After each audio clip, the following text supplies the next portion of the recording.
What's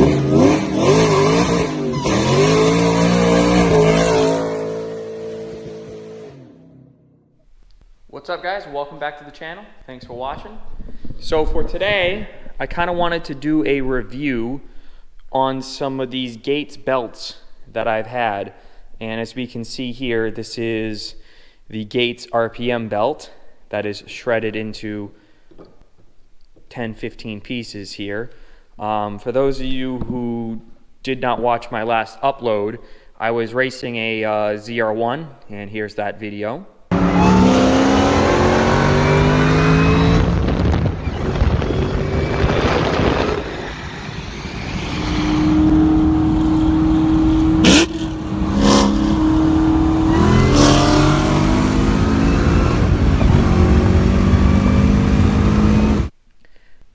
Then I was racing my buddy's Whipple Cobra, and he's like, hey man, why don't you give me the hit and let me take a big lead, and I want to see you fly by me. So I'm like, all right, we'll do that. You know, we were just coming back from Cars and Coffee, and I was wide open. I gave him a big hit, and I went to go shift 3 to 4, and all of a sudden the car lost all power. It was smoking really bad out of the hood vents. There was smoke behind the car. There was almost smoke in the engine bay. And I'm like, there it is. The motor blew up. Look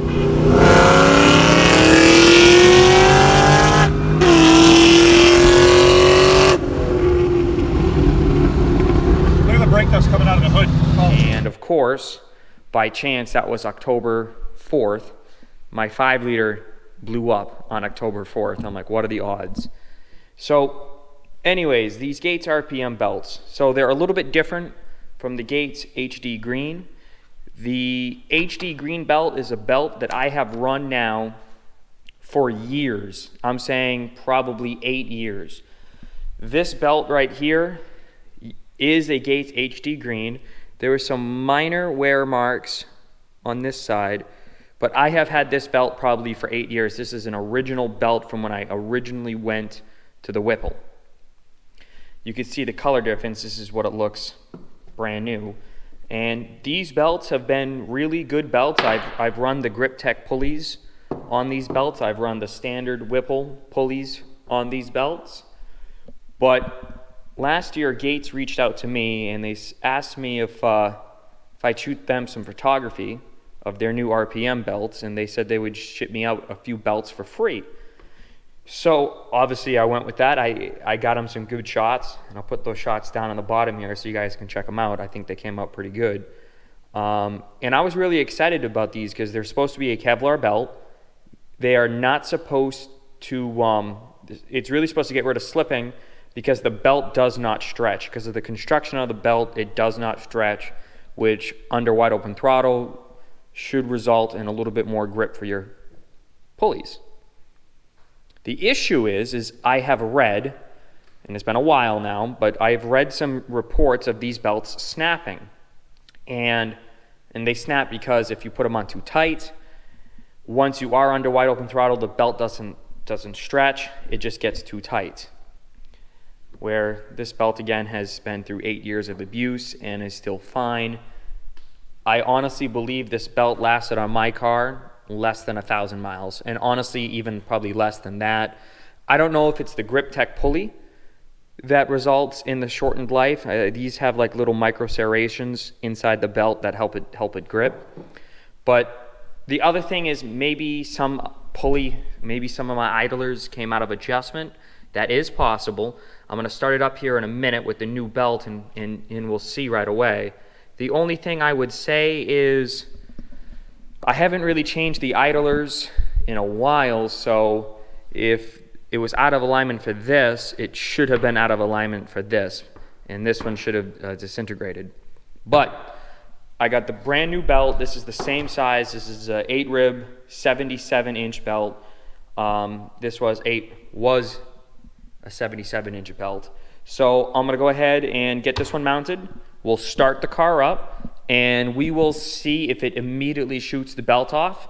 If it shoots the belt off, we'll know that something is out of alignment. Either I bent a pulley bearing is done.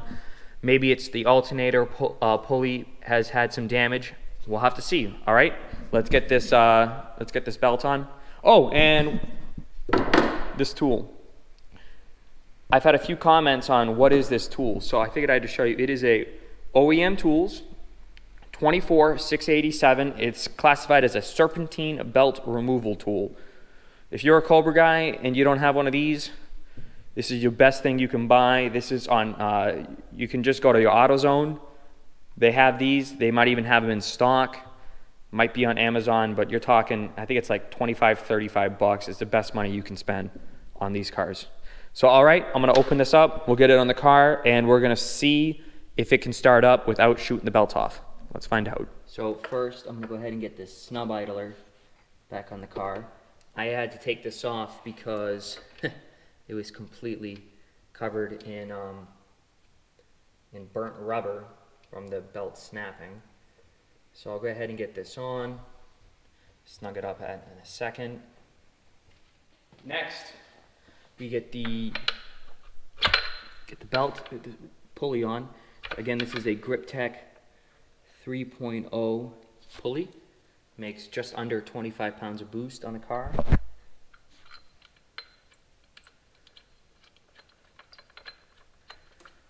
I also thought that it was possible that the supercharger locked up. Maybe it destroyed a bearing on the inside. You know, but you can see it is completely quiet. So we know that the supercharger is not hurt. I suppose it's probably better to hurt the supercharger than the motor, but I think hurting the belt was the best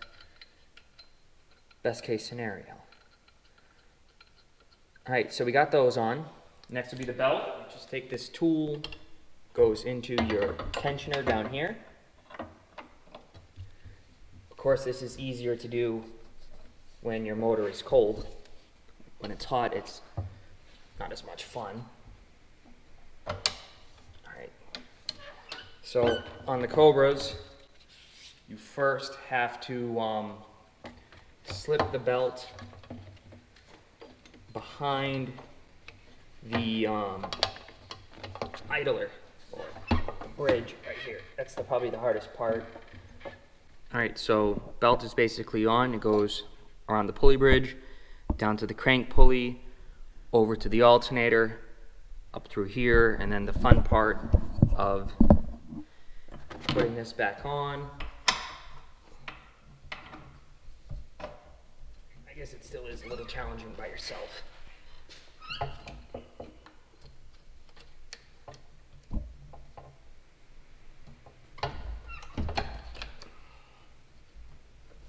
There it is. There it is. So we're going to tighten the pulley bolts down. Still going to tighten that. And then we're going to start it up and see if it shoots this belt off almost immediately. It's going to let us know.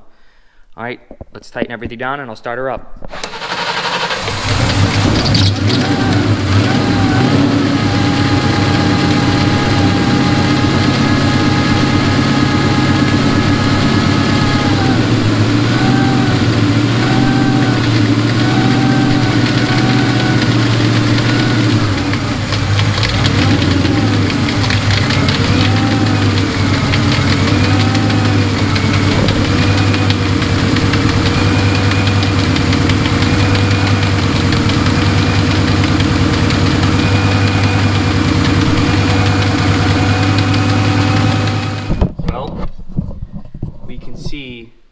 Something's not happy here.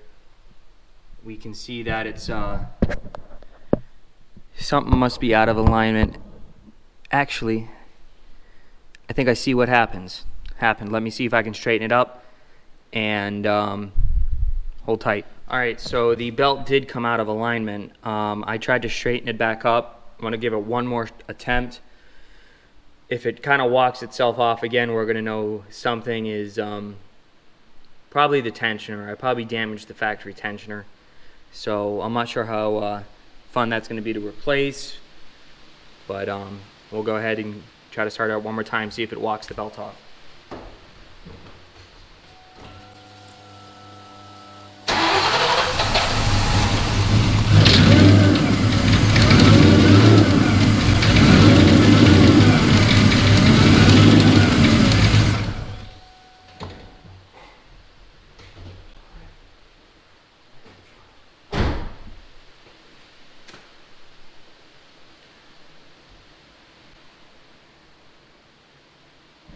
Alright guys, so I'm actually pretty sure I actually just found the problem here. I'm not sure how the camera is catching it, but that bottom pulley is wiggling, and I can kind of see that the bolt is loose on it. So I'm gonna go ahead, get underneath the car, try to tighten that up, and fingers crossed that's all it is. Hold up. Alright, got it re-tightened up, realigned up. Let's try it, third time's the charm.